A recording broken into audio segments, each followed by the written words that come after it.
It's been 84 years. Just kidding, in reality, it's only been about 2. But seriously, after the last couple years we've all been through, it might as well have felt like 84. It was in October of 2020 that one OTOME title took the West by storm, and that was Piofiore, Faded Memories. I myself fell in love with this series. From the quaint little papal state of Burlone, to the mafia families fighting for control, to our kind and caring heroine, Liliana, being at the center of it all. This title had me enthralled from the get-go, and I had a wonderful time playing this game. After finishing Faded Memories, I knew that I needed more of the Burlone boys. I was already aware that its sequel had been released in Japan, so I was praying with every fiber of my being that it would eventually get localized. And it seemed like Axis was listening to the OTOME community's wishes, as it was less than 1 year later that the announcement was made for the Western release of Piofiore Episodio 1926. Granted, we had to wait yet another year for the release date, but after a year of anticipation and many months of character teasers and trailers, the moment has finally arrived. Did it live up to my expectations? Was I disappointed? Or was it somewhere in between? Without further ado, let's find out. Now, a quick little note before I dive in any further. While my reviews are always spoiler-free, because this game is a sequel, I will be recalling events and characters from the previous title that will spoil events from Faded Memories. So if you haven't played this title's predecessor yet, I would steer clear from this video and come back once you've completed the first game. I will link my review for Faded Memories in this video and in the description below, so please feel free to check that out if you're curious about the series.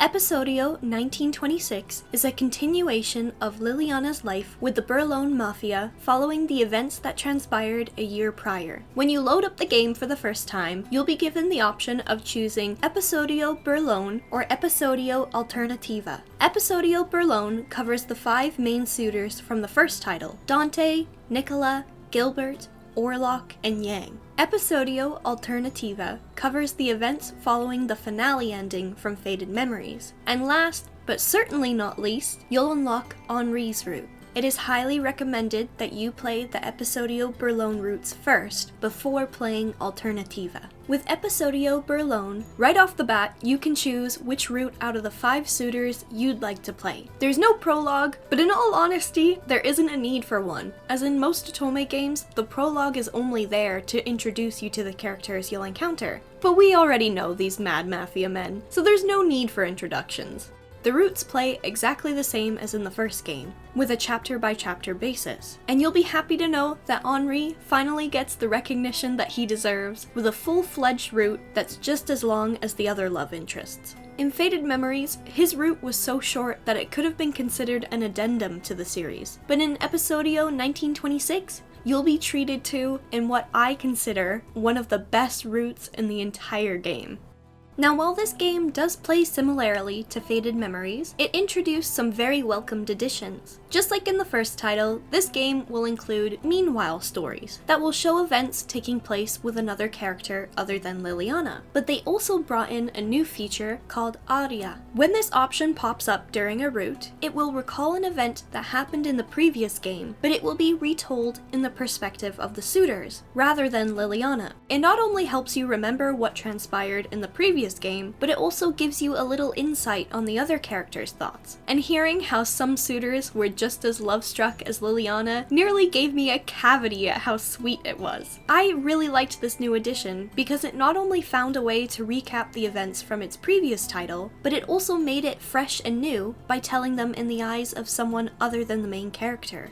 Now, probably the biggest new addition that I'm sure many people will be interested in are the new characters. And there are plenty of them. I mean, realistically, they had to bring in new faces to bring some sort of semblance of a plot, what with half the cast ending up dead in most routes in the first game. I mean, if they didn't add anyone new to Yang's story, it would solely consist of just himself and Liliana. And hey look, I mean, I know some people would be fine with that, but come on! We need someone to stir the pot and keep the mafia on their toes. And these new characters did exactly that. There are about 8 new characters that you'll encounter throughout the game, all playing different roles within the world of Piofiore, and each character complements their route through their actions and interactions with the main characters. Now, most of these new characters are antagonists to the game, and oh my gosh, some of these people brought my blood to a boil. There are times where these characters were so downright nasty that I nearly wanted to throw my controller across the room, reach my hands through the screen, and downright throttle the whole lot of them. This game also won the award from me for the best villain that I've ever encountered in an OTOME. So did these characters infuriate me to no end? Yes. But did they make each route 10 times more interesting? Absolutely.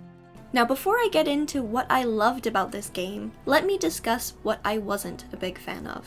There wasn't a whole lot that I didn't like about this game, but firstly, and probably most importantly, I did find some of the routes to be a bit of a letdown. For instance, prior to playing 1926, I replayed Faded Memories so everything was fresh in my mind. And after my replay, I discovered a newfound love for Dante, so I was eagerly anticipating his sequel. But in all honesty, his route was one of the most lackluster in the game for me. Now, I'm not solely hating on Dante, because there were 2 other routes that I felt didn't live up to my expectations either. But I noticed that while I found those routes to be lacking, other routes went above and beyond. Don't get me wrong, I didn't hate their routes at all, and they still had their moments that had me eagerly anticipating what was to come. But I think I may have set my expectations a little too high for some characters.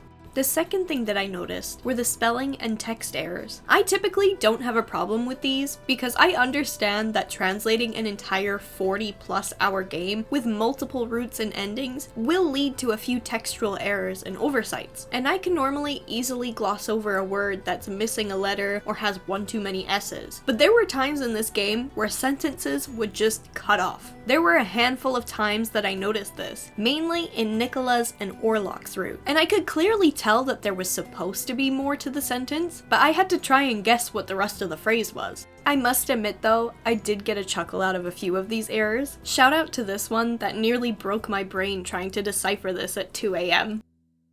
Now let's not dwell on the bad, let's talk about what I did like. Like I mentioned with the routes that I wasn't a massive fan of, other routes absolutely knocked it out of the park with its plot and character development. Back in 2020, when I finished Faded Memories for the first time, I pledged allegiance to Nicola because this man ticked every box I looked for in a route. And once again, Nicola came through with my favorite route in the entire game. Him and Liliana are really put through the ringer, but they tackle each obstacle together and grow much stronger because of it. Not to mention, I think he has some of the best CGs. I won't give away any spoilers, but my all-time favorite is the one in the rain. That's all I'm gonna say. Coming in second place for the best route for me is Henri. With Henri finally getting a route that's just as long as everyone else's, you'll learn a lot about him and just how much this man deserves everything sweet and wonderful in life.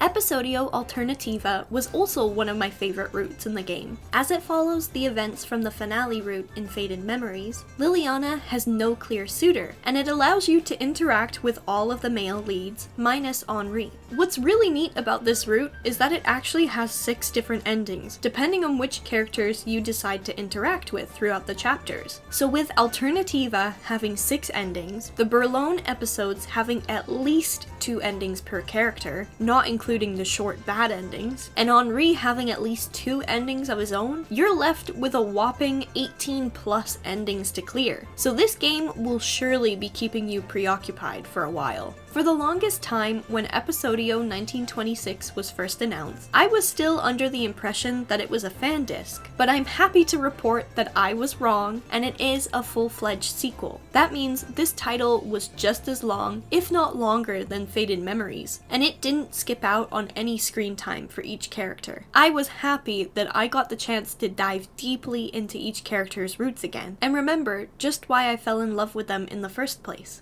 Most of the 1926 soundtrack consists of previous tracks from the last game, but there are a few new additions to fit the new characters and events, most noticeably during the last couple routes. Our favorite voice actors reprise their roles, and the new voice actors do a wonderful job with their new characters, especially Okitsu Kazuyuki. Seriously, this man deserves an Oscar for his performance in this game. The only character that I noticed had a different seiyuu was Liliana's friend, Elena, but I think this new seiyuu did just as good of a job as the previous voice actor.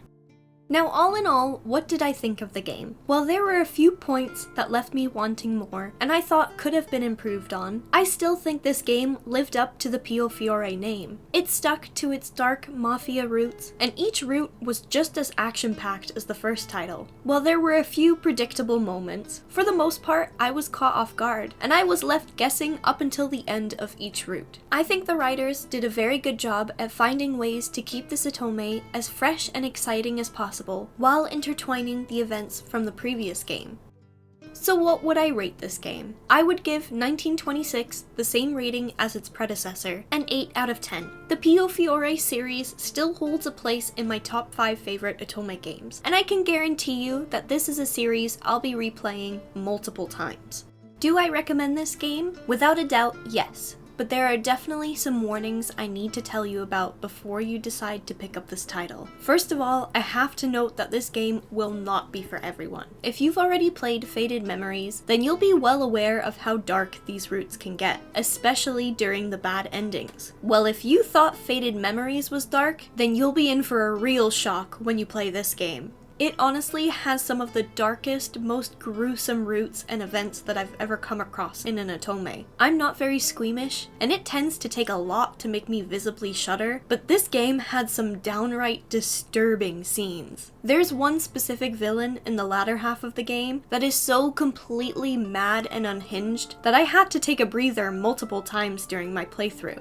Now, although I personally don't have an issue with playing games that deal with heavy topics, I know that there are players that may be more sensitive to that kind of material. So here is a list of topics this title deals with: drugs, alcohol, sexual assault, murder, torture, and gruesome depictions of crime scenes. And when I mean gruesome, I mean it. There were times I was sitting there and I audibly went, "Oh God." Once again, if you've played Faded Memories, you will already be exposed to the type of themes these games deal with, but if you had a hard time getting through the first game, chances are you'll have an even harder time getting through its sequel. And there you have it! We've now reached the conclusion for the Piofiore series. Piofiore Faded Memories is one of the first OTOME games that I ever played, and to this day, it still holds a very special place in my heart. It may sound a bit silly, but after finishing 1926, I felt as though an era in my life had ended. Watching Liliana's growth throughout the series made me feel like a proud parent watching my child graduate school and fly the nest. So although I'm happy to finally see the conclusion, it's a bittersweet feeling as well. As of today's date, there's no planned release for another edition to the series, and no fan disc either. While I'll still remain hopeful that one day we'll see more from Liliana and our favorite mafia men, the chances are quite slim at this moment in time. Regardless of what happens in the future, Piofiore Episodio 1926 is a title that all my fellow angst-loving, action-craving OTOME players won't want to miss out on. So until next time, folks, grazie and arrivederci.